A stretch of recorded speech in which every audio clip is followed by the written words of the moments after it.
ప్రభువును ప్రియ రక్షకుడైన దేవుని నామమున మీ అందరికీ కూడా సాయంకాల శుభములను తెలియచేస్తున్నాను. అందరు బాగున్నారా? దేవుని కృప మీ మీద నిలిచి ఉండేది గాక. నా ప్రియమైన దేవుని బిడ్డలారా, దేవుని వాక్యము అద్భుతమైనది. దేవుని వాక్యము మన దుఃఖ దినములను సమాప్తం చేసేది. ఈ లోకంలో మనకు ఎవరు ఉన్నా లేకపోయినా, మనకు సహాయం చేసేవారు ఎవరు లేకపోయినా, మన దేవుడు మన చేతిని విడిచిపెట్టడు. నీకు ఆయన తప్పకుండా సహాయం చేస్తాడని ఈరోజు నేను ఖచ్చితంగా చెప్తూ ఉన్నాను. ఆలస్యం చేయకుండా వాక్య భాగంలోనికి మనం వెళ్దాం. అంతకంటే ముందు ప్రార్థనా పూర్వకంగా మనం సిద్ధపడదాం. ప్రార్థన చేసుకుందాం. మహాపరిశుద్ధుడా, మహోన్నతుడా, మహాగణుడైన తండ్రి, మీ ఘనమైన నామమును బట్టి మీకు వందనాలు. ప్రభువా, ఈ యొక్క సాయంకాల సమయంలో నీ వాక్యమును ధ్యానము చేసుకోవడానికి మేము కూడుకొని ఉంటుండగా మీ వాక్యము ద్వారా మాతో మీరు మాట్లాడండి. మీ వాక్యము ద్వారా మమ్మలను మీరు దర్శించండి. మీ వాక్యము ద్వారా మమ్మల్ని మీరు భద్రపరచండి. నీ రెక్కల చాటున మమ్మలను దాచి ఉంచండి నాయన. ఈ వాక్యము ద్వారా మేము భద్రపరచబడుతూ బలపరచబడుతూ ఆత్మీయంగా ముందుకు కొనసాగటానికి మీరు కృపను అనుగ్రహించమని నజరేయుడైన యేసుక్రీస్తును శక్తి కలిగిన నామములో అతి వినయముతో అడిగి వేడుకొనుచున్నాను తండ్రి, ఆమేన్. నా ప్రియమైన దేవుని బిడ్డలారా, గలతీ పత్రిక 4వ అధ్యాయము 9వ వచనాన్ని గనక మనం చూసుకున్నట్లయితే, ఇప్పుడు మీరు దేవునిని ఎరిగిన వారును మరి విశేషముగా దేవుడు చేత ఏర్పరచబడిన వారై ఉన్నారు కనుక బలహీనమైనవియు నిష్ప్రయోజనమైనవియునైనా మూల పాఠముల తట్టు మరలా తిరగనేలా, మునిపటి వలె మరలా వాటికి దాసులై ఉండగోరనేలా. హల్లెలూయా. నా ప్రియమైన దేవుని బిడ్డలారా, ఆత్మీయంగా వెనుదిరగటం చాలా చాలా ప్రమాదకరం అని ఇక్కడ అపోస్తలుడైనటువంటి పౌలు చక్కటి మాటలు గలతీ సంఘానికి రాస్తూ ఉన్నాడు. గలతీ సంఘం యొక్క ప్రస్తుత జీవితాన్ని గనక మనం చూస్తే, వాళ్ళు దేవుని ఎరగక ముందు మరి ప్రకృతి సిద్ధముగా దేవునికి వ్యతిరేకముగా ఉన్న వాటి వైపుకు తిరుగుతూ వారు వారి జీవితాలను వ్యర్థపరుచుకుంటున్నటువంటి పరిస్థితిలో వారు ఉన్నారు. క్రీస్తు ప్రభుల వారు ఎవరో వారికి తెలియదు. యేసు ప్రభు వారి యొక్క రక్తము ద్వారా కడగబడటం అంటే ఏంటో కూడా తెలియదు.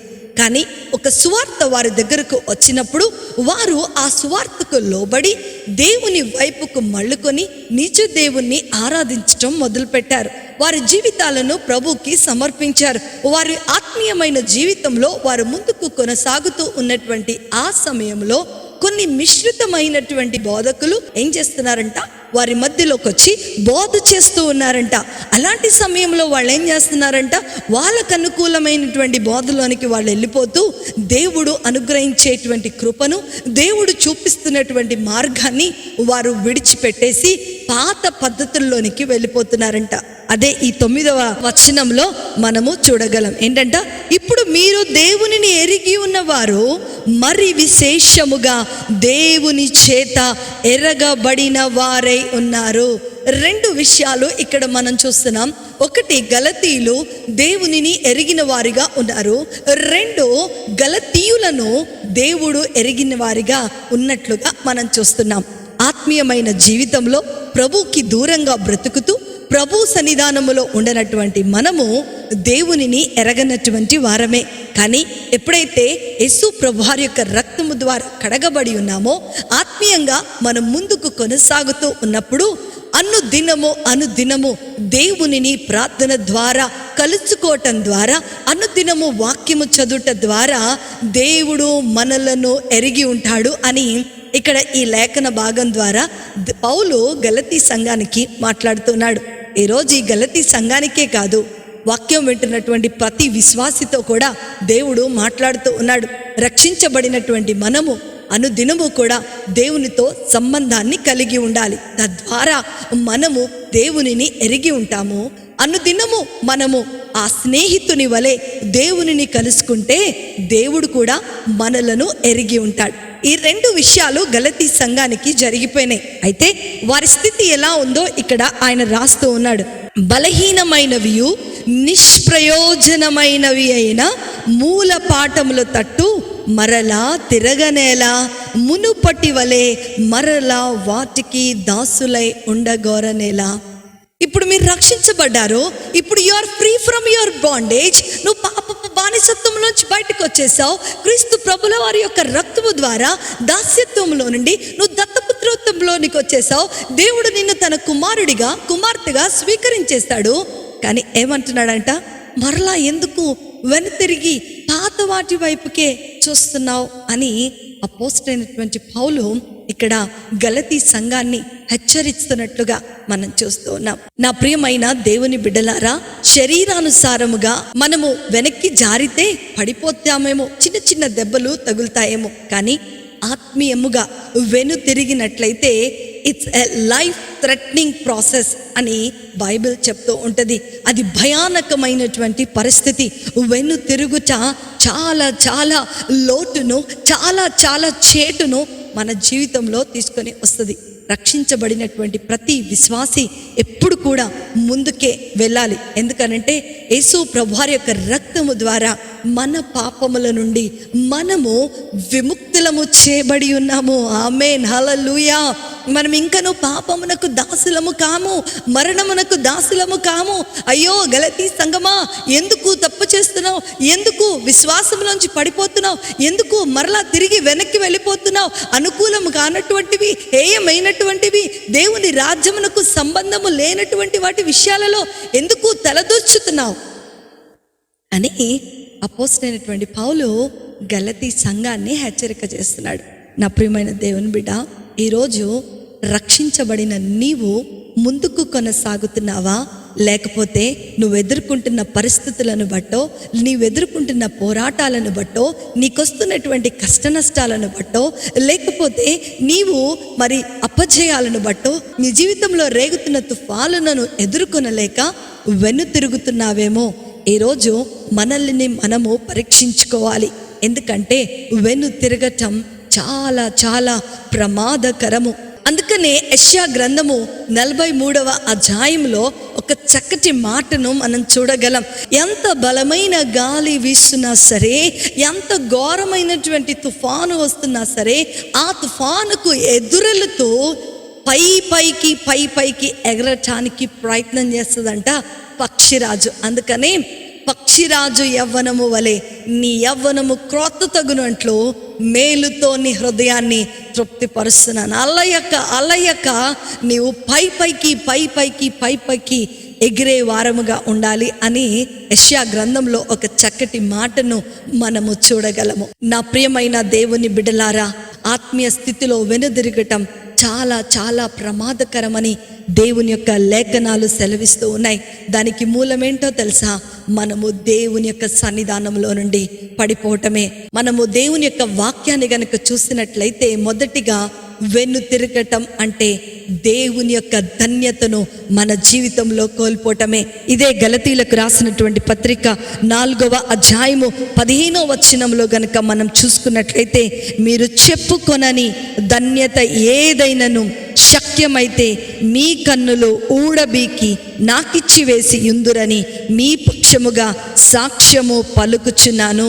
ఈ యొక్క 9వ వచనము నుండి 15వ వచనము వరకు గనక మనము చదువుకున్నట్లయితే, ఆత్మీయ స్థితిలో వెను తిరగటం అంటే దేవుడు మనకిచ్చినటువంటి ధన్యతను మనము కోల్పోవటమే. ఎంతో భయంకరమైన విషయం అని ఇక్కడ పౌలు చెప్తూ ఉన్నాడు. దేవుడిచ్చే ధన్యతను కోల్పోతున్నారంట, దేవుని కృపను కోల్పోతారంట, దేవుని యొక్క సహవాసాన్ని కోల్పోతారంట.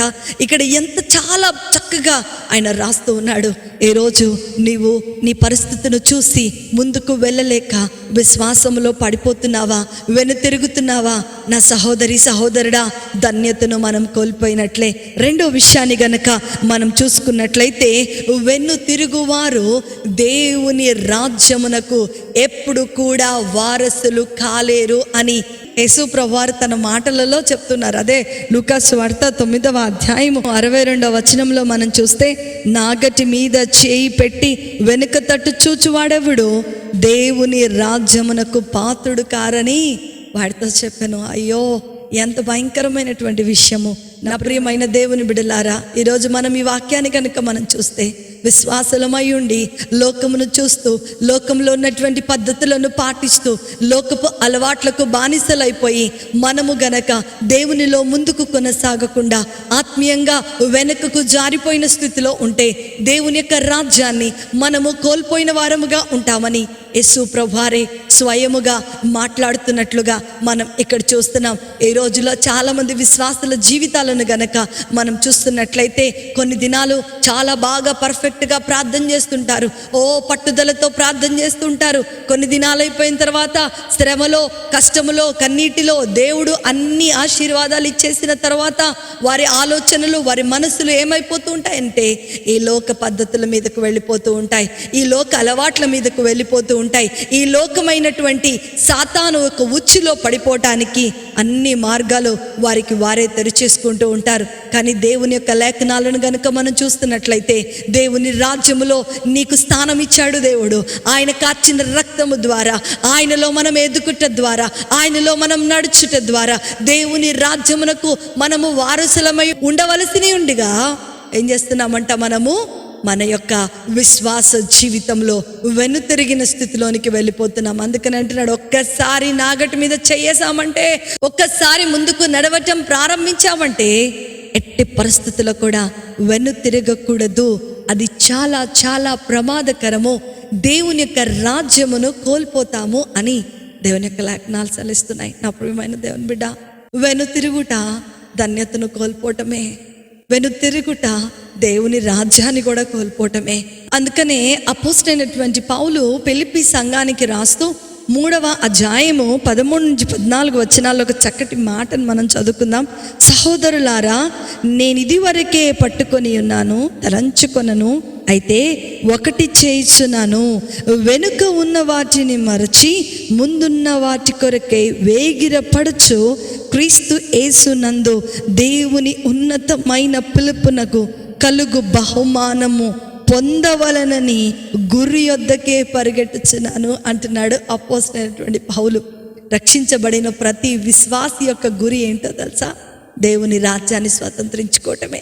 కానీ ఈ రోజుల్లో చాలామంది విశ్వాసులు దేవుని రాజ్యాన్ని స్వతంత్రించుకోలేని పరిస్థితిలో ఉన్నారు. దానికి కారణం ఏంటి అనంటే విశ్వాసములో ముందుకు కొనసాగకపోవటమే. మన యొక్క గోల్ని క్రీస్తులో మనము రీచ్ అవ్వలేకపోవటమే. మనము ఈ లోకమును చూడటమే. ఈ లోకాన్ని మనం చూస్తాం, ఈ లోకంలో ఉన్న వాటన్నిటినీ ఇష్టపడుతూ ఉంటాం, ఈ లోకంలో ఉన్న పద్ధతులను ఆచరించడానికి ప్రయత్నం చేస్తూ ఉంటాం. కానీ దేవుని యొక్క వాక్యము ఏం సెలవిస్తుంది అంటే, నీవు దేవుని రాజ్యములో స్వతంత్రురాలిగా ఉండవలసి ఉండగా నీవు ఈ లోకము వైపుకు చూసి దేవుని రాజ్యాన్ని కోల్పోతున్నావు. కాబట్టి నీ ఆత్మీయమైన స్థితిలో వెనుతిరగకు, లోకము వైపుకు చూడకు, లోకముతో స్నేహము చేయకు, దేవునితోనే సహవాసాన్ని కలిగి ఉండు అని దేవుని యొక్క వాక్యము సెలవిస్తూ ఉంది.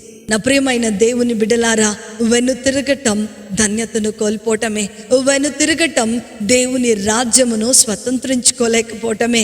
బైబిల్ గ్రంథంలో అనేక మంది జీవితాలను గనక మనం చూసుకున్నట్లయితే వెనుతిరిగిన వారి చరిత్ర బైబిల్ గ్రంథంలో ముగించబడినట్లుగా మనం చూస్తున్నాం. అదే రూతు గ్రంథము 1వ అధ్యాయము 15వ వచనం నుండి గనక మనం చదువుకున్నట్లయితే అక్కడ శపించబడినటువంటి మోయాబునకు వెనుతిరిగిన పరిస్థితిలో ఓర్పాని మనము చూడగలం. మనందరికీ కూడా తెలిసిన కథనే ఇది. నయోమికి 2 కోడళ్ళు ఉన్నారు. వాళ్ళు ఓర్పా మరియు రూతు.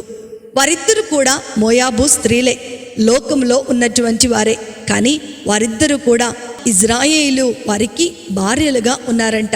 ఇజ్రాయేలు ఇంటిలో కోడళ్ళుగా అడుగుపెట్టారు. దేవుని పిల్లలుగా వాళ్ళు చేర్చబడ్డారు. అయితే వారి జీవితంలో ఒక విషాదం వచ్చింది. ఏంటంట, వారు వారి భర్తలను కోల్పోవటం జరిగింది. నయోమి ఎప్పుడైతే ఈ వార్తను వినిందో, తన భర్తను, తన కుమారులను కోల్పోవటం జరిగిందో, నయోమి తన సొంత ఇల్లు అయినటువంటి ఇజ్రాయేలీనకు తిరిగి రావటానికి ప్రయత్నం చేస్తుందంట. అలాంటి సమయంలో రూతు ఓర్పాలు ఇద్దరికి ఒక మాట చెప్తుంది. మీరు మోయాబు స్త్రీలు కాబట్టి మీరు మోయాబులోనే ఉండొచ్చు, నాతో రావాలి అన్నటువంటి రూలు ఏమీ లేదు. కాబట్టి మీ ఇష్టము అని చెప్పినప్పుడు రూతు ఒక మాట చెప్తుంది, అత్త నీ దేవుడే నా దేవుడు, నీ జనమే నా జనము, నువ్వెక్కడ ఉంటే నేను అక్కడ ఉంటాను. ఎంత కష్టమైనా, ఎన్ని అవమానాలైనా, ఎన్ని నిందలైనా, నీ ప్రజలు నన్ను యాక్సెప్ట్ చేసినా చేయకపోయినా సరే నేను నీతోనే ఉంటాను అని ఒక తీర్మానం చేసుకొని తన ప్రయాణమును ముందుకు కొనసాగిస్తుందంట. అదే విధముగా ఇంకొక వ్యక్తి ఓర్పా, మరి ఆ కోడలు ఏం చేస్తుందంట, నేను నీ ప్రజలను ఎదుర్కొనలేను, నేను నీ దేవుణ్ణి ఆరాధించలేను, నాకు ఈ జీవితం వద్దు అని ఆమె వెనుతిరిగి వెళ్ళిపోయినట్లుగా, ఆమె వెనుతిరిగి మోయాబుకు వెళ్ళిపోయినట్లుగా మనం చూస్తున్నాం. అక్కడ నుండి ఓర్పా జీవితము బైబిల్ గ్రంథం చరిత్రలో ఎక్కడ కూడా రాయబడినట్లుగా మనము చూడలేం. కానీ ముందుకు కొనసాగినటువంటి రూతు జీవితము యేసు ప్రభువారి యొక్క వంశావళిలో చేర్చబడినట్లుగా మనం చూస్తూ ఉన్నాం.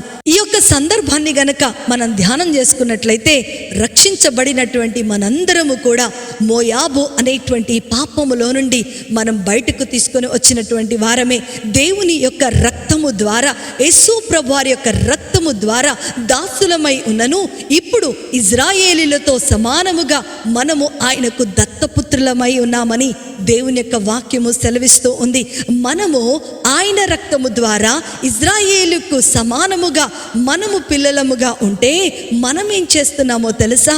దేవుని రక్తము వద్దు, ఈ యొక్క ప్రార్థనలు వద్దు, ఈ యొక్క విశ్వాసము వద్దు, దేవుడు మాకేం చేశాడు అని మరలా తిరిగి మన పాపపు లోకంలోనికి మనం వెళ్ళిపోవటానికి ఇష్టపడుతూ ఉంటాం.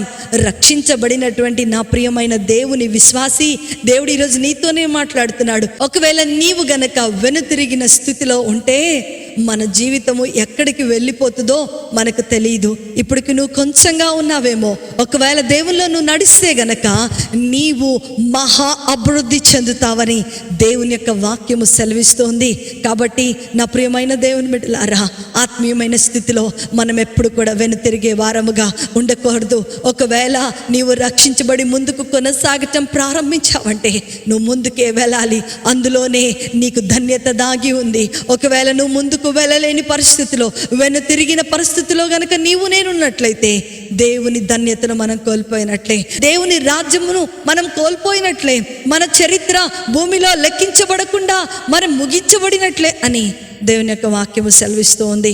అంత మాత్రమే కాదు, వెను తిరగటము శిక్షకు గురి అవ్వటమే అని దేవుని యొక్క లేఖనాలు సెలవిస్తున్నాయి. ఆదికాండము 15వ అధ్యాయంలో కనుక మనం చూస్తే అక్కడ లోతు, అతని భార్య, అతని కుమార్తెలు మనకు కనబడుతూ ఉంటారు. సొదొమ గొమొర్రా పట్టణములో పాపము విస్తరించినప్పుడు మరి దేవుని యొక్క దూతలు ఆ సొదొమ గొమొర్రా పట్టణానికి దిగి వచ్చి లోతుతో మాట్లాడుతున్నారంట.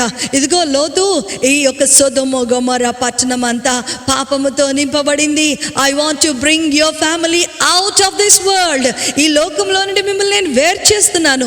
నేను మిమ్మల్ని బయటకు తీసుకొని రావాలని ఇష్టపడుతున్నాను. ఎందుకంటే ఈ లోకాన్ని నేను శిక్షిస్తున్నాను. ఈ సొదొమ గొమొర్రా పట్టణాన్ని నేను నాశనం చేయబోతున్నానని దేవుని దూత లోతు కుటుంబంతో మాట్లాడినప్పుడు లోతు అనుకున్నాడంట, ఒక డిసిషన్ తీసుకున్నాడంట, వెనుతిరిగి చూడొద్దు, నేను ఈ పాపంలో నుంచి బయటకు వచ్చేసేయాలి, నేను, నా పిల్లలు, నా కుటుంబం అంతా కూడా బయటకు వచ్చేసేయాలి అని వారు వస్తూ ఉన్నప్పుడు లోతు భారీ ఆలోచనలంతా కూడా తన లోకంలో, తన ఊరిలో ఉన్నటువంటి ఆస్తి మీద, తన ఆ యొక్క ఇంటిలో ఉన్నటువంటి బంగారం మీద, ఆ ఇంటిలో ఉన్నటువంటి వస్తువుల మీద ఉంటూ ఉన్నాయంట. వెంటనే ఆమె మనస్సు ఏం చేస్తుందంట, బయటకు వస్తుంది. కానీ ఆమె మనసు అంతా కూడా తన యొక్క లోకంలో, ఆ యొక్క పట్టణము వైపుకే ఉంటూ ఉంది. దేవుని శిక్ష, దేవుడు శిక్షిస్తున్నటువంటి పరిస్థితిలో తన ఇంటిని, తన యొక్క ఆస్తిని, తన యొక్క లోకాన్ని విడిచిపెట్టలేక ఆమె వెనుతిరిగిందంట. తద్వారా దేవుని శిక్షకు ఆమె పాత్రురాలిగా చేయబడినట్లుగా మనం చూస్తున్నాం. నా ప్రియమైన దేవుని బిడ్డలారా, పాపమైనటువంటి ఈ లోకము వైపుకే లోతు భార్య వెనుతిరిగి చూడటం ద్వారా శిక్షకు గురి అయినట్లుగా దేవుని యొక్క లేఖనాలు సెలవిస్తున్నాయి. అదే యేసు ప్రభువారు లూకా సువార్త 17వ అధ్యాయము 28వ వచనం నుండి మనం చదువుకున్నట్లయితే, అంత్య దినములలో లోతు జీవితంలో ఎలాంటి పరిస్థితులు అయితే జరిగినాయో అలాంటి పరిస్థితులే మీరు ఎదుర్కొనబోతున్నారు అని ఆయన మాట్లాడుతున్నారు. ఒకసారి చదువుకుందాం అందరం కూడా. లోతు దినములలో జరిగినట్టును జరుగును, జనులు తినుచు త్రాగుచు కొనుచు అమ్ముచు నారు నాటుచు ఇండ్లు కట్టుచు నుండిరి. అయితే లోతు సొదొమోను విడిచిపోయిన దినమున ఆకాశము నుండి అగ్ని గంధకములు కురిసి వారినందరినీ నాశనము చేసెను. ఆ ప్రకారమే మనుష్య కుమారుడు ప్రత్యక్షమగు దినమున జరుగును. ఆ దినమున మిద్దె మీద నుండిన వాడు ఇంట ఉండు తన సామాగ్రిని తీసుకొని పోవుటకు దిగకూడదు. అలాగే పొలములో ఉండువాడును తిరిగి రాకూడదు. లోతు భార్యను జ్ఞాపకము చేసుకొనుడి. తన ప్రాణమును రక్షించుకొనగోరువాడు దానిని పోగొట్టుకొనును.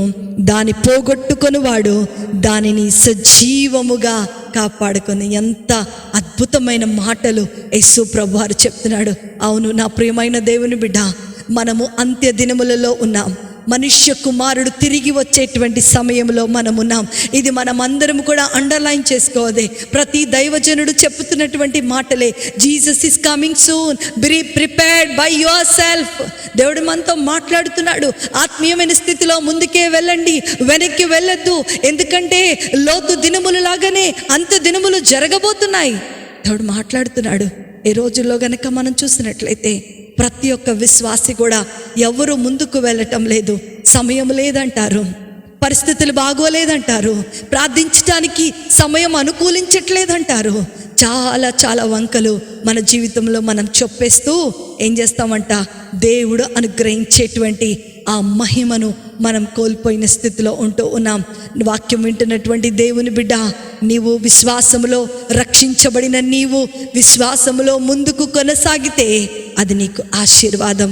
ఒకవేళ గనక గలతీ సంఘములాగా మనం అన్నీ తెలిసి ఉండి ప్రార్థనలో ఎదుగుతూ దేవునిలో భద్రపరచబడుతూ దేవుడు మనల్ని తెలుసుకొని ఉన్నప్పుడు మనల్ని మనము వెనుతిరిగి వెనక్కి వెళ్ళిపోతూ ఉన్నప్పుడు ఏమైపోతుందంట, మనము మన ధన్యతను కోల్పోతామంట.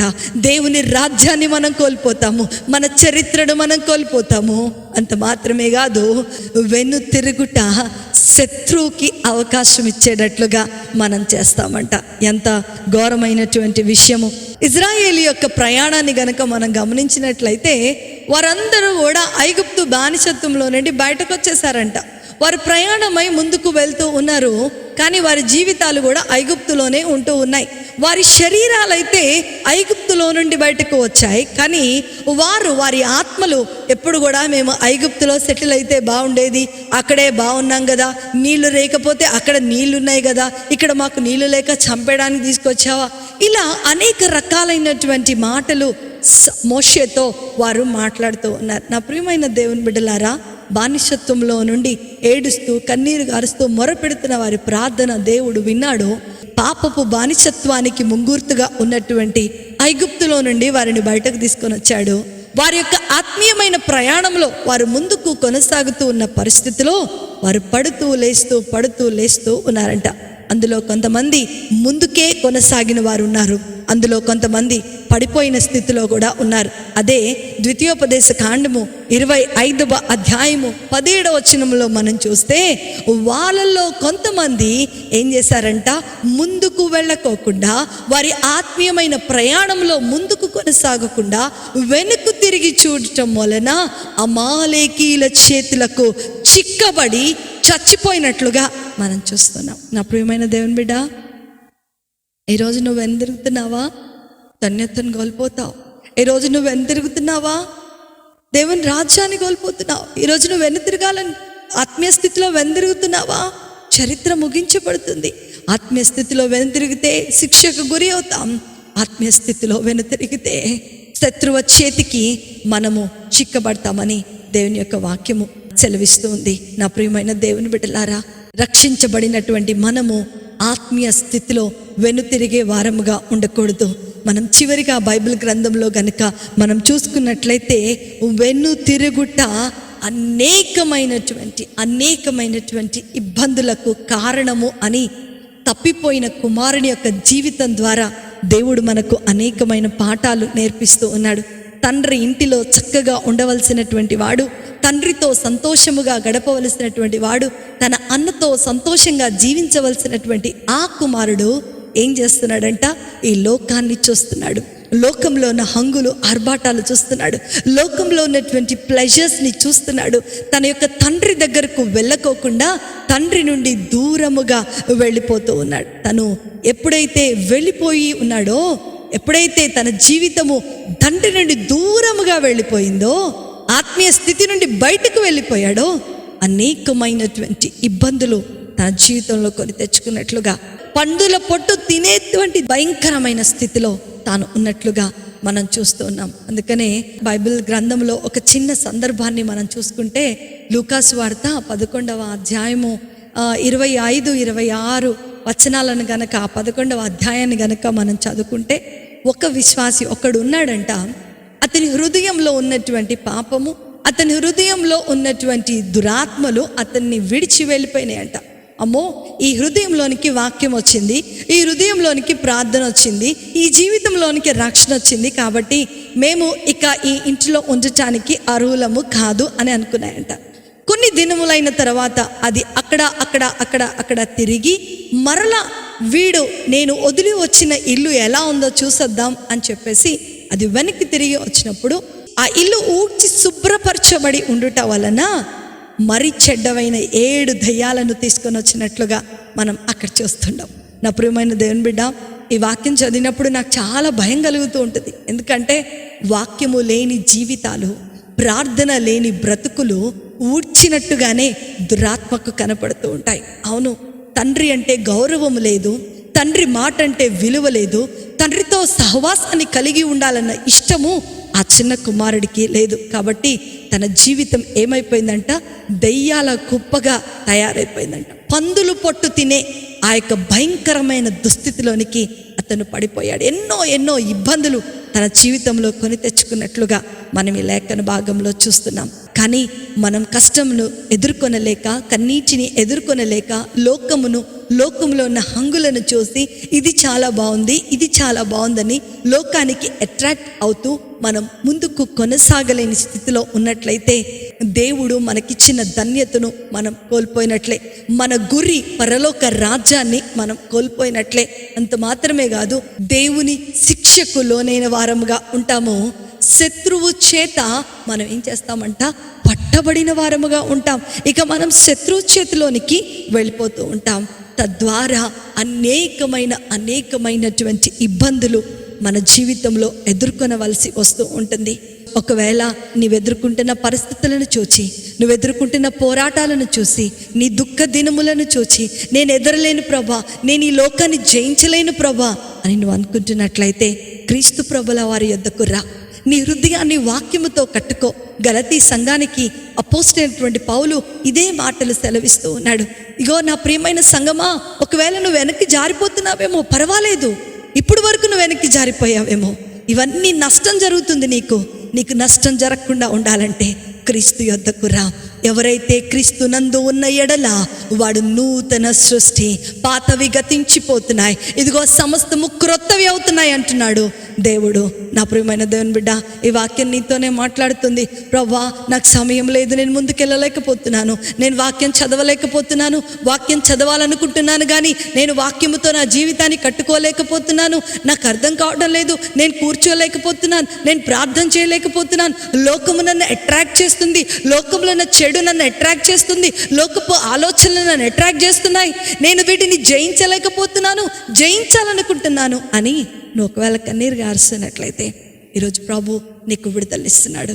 అందుకనే రక్షించబడిన నీవు నేను ముందుకే కొనసాగే వారంగా ఉండాలి. ఎంత కష్టం వచ్చినా, ఎంత కన్నీరు వచ్చినా సరే, నీవు దేవుని వైపుకు మాత్రమే చూస్తూ ముందుకు కొనసాగినట్లయితే ఆత్మీయ స్థితిలో నీవు అభివృద్ధిని, ఆశీర్వాదమును, దేవుని రాజ్యమును నీ జీవితంలో నువ్వు చూడగలవు. అందుకనే ప్రకటన గ్రంథం 3వ అధ్యాయం 20వ వచనములో ఏమంటాడంటే, ఇదిగో నేను తలుపు యొద్ద నుండి నిలుచుని తట్టుచున్నాను, ఎవడైనను నా స్వరము విని తలుపు తీసిన ఎడల నేను అతనితో ఉంటాను, అతడు నాతో కూడా ఉంటాడు అని దేవుడు ఈరోజు వాగ్దానం చేస్తున్నాడు. నీతో నాతో దేవుడు మాట్లాడుతున్నాడు. వెనుతిరిగిన స్థితిలో ఉన్నావా? Come on to God. Orpah వలె, లోతు భార్య వలె, ఇజ్రాయేలు ప్రజల వలె, తప్పిపోయిన కుమారుని వలె నువ్వు ఉన్నట్లయితే, leave everything for God's sake. God is going to be with you. ఆయన నీ హృదయం వైపుకు నిలబడి తలుపు తడుతున్నాడు. అమ్మా, నేను నీతో ఉంటే చాలమ్మా, నీకన్నీ ఆశీర్వాదాలే. ఈ లోకమును నువ్వు చూడాల్సిన అవసరం లేదు. ఈ లోకం నిన్ను ఇంకా బాధ పెట్టదు. ఎస్, తప్పిపోయిన కుమారుడు తన హృదయాన్ని తెరిచాడు దేవుని కొరకు. వెనుతిరిగి తన తండ్రి దగ్గరకు వెళ్ళిపోయాడు. గొప్ప విందు తన జీవితంలో జరగటం మనం చూస్తున్నాం. ఈరోజు నువ్వు వెనుతిరిగావా? దేవుని దగ్గరకు వెళ్ళాలని తీర్మానం చేసుకున్నట్లయితే, దేవునితో ముందుకు కొనసాగాలని తీర్మానం చేసుకున్నట్లయితే, దేవుడు నిన్ను బట్టి సంతోషిస్తూ ఈ రోజు నుంచి నీ ఇంటిలో, నీ కుటుంబంలో, నీ హృదయంలో ఆయన నివసించబోతున్నాడు. అందరం కూడా కళ్ళు మూసుకొని ప్రార్థన చేసుకుందాం. Lord, I need you in my life. మీరే నాకు కావాలి ప్రభువా. ఎంత పరిస్థితులు వ్యతిరేకించినా సరే నేను వెనుతిరిగి చూడకూడదు. ఈ లోకమునైనను, లోకంలో ఉన్న వాటినైనను నేను ప్రేమించడానికి వీలలేదు ప్రభువా. తీర్మానం చేసుకో. దేవుడు నిన్ను దీవిస్తున్నాడు. ఓ, తన మహిమ చేత నేను నింపుతున్నాడు. తన నూతనమైన బలమును ప్రభువు నీకు అనుగ్రహిస్తాడు. ఈ రోజు నుంచి నీ హృదయంలో, నీ ఇంటిలో ఆయనే ఆధిపత్యాన్ని వహించి జీవించబోతున్నాడు. హల్లెలూయా, స్తోత్రం. మహాపరిశుద్ధుడా, మహోన్నతుడా, మహాగరుడవైన తండ్రి, మీ ఘనమైన శ్రేష్టమైన నామమును బట్టి మీకు వందనాలు నాయనా. ఈరోజు మీరు మాకు బోధించిన ప్రతి మాటను బట్టి మీకు స్తోత్రాలయ్యా. దేవా, మీ వాక్యములో మమ్మల్ని మేము భద్రపరుచుకుంటూ విశ్వాస జీవితంలో ముందుకు మాత్రమే కొనసాగే వారముగా ఉండినట్లుగా మీరు సహాయం చేయండి. విన్న వాక్యము ప్రతి ఒక్కరి జీవితాలలో అభివృద్ధిని, ఆశీర్వాదమును, విశ్వాసమును కలుగునట్లుగా మీరు సహాయమును అనుగ్రహించమని నజరేయుడైన యేసుక్రీస్తు శక్తి కలిగిన నామములో అడిగి వేడుకొంచున్నాను తండ్రి, ఆమేన్. Praise the Lord. ప్రభు మిమ్మల్ని దీవించిన గాక. మరి దేవుని యొక్క వాక్యము ద్వారా మీరందరూ కూడా బలపరచబడుతున్నట్లయితే మాకు తెలియచేయండి. మీ ప్రార్థన విజ్ఞాపనలు కూడా మాకు పంపించండి. ఏదైనా సరే దేవుడు మీకు విడుదలనిస్తాడు. దేవుడు మిమ్మల్ని దీవిస్తాడు. దేవుడు మిమ్మల్ని ఆశీర్వదిస్తాడు.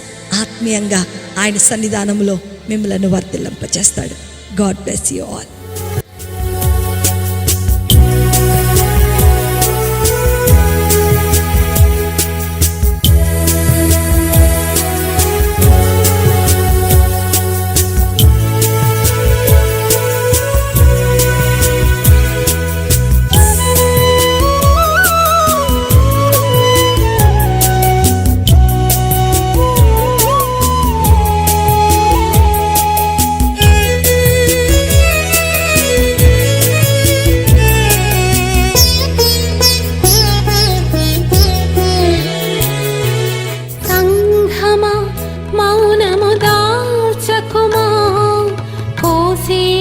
పనిలోన పాలొందుమా సంఘమా, మౌనము దాచకుమా.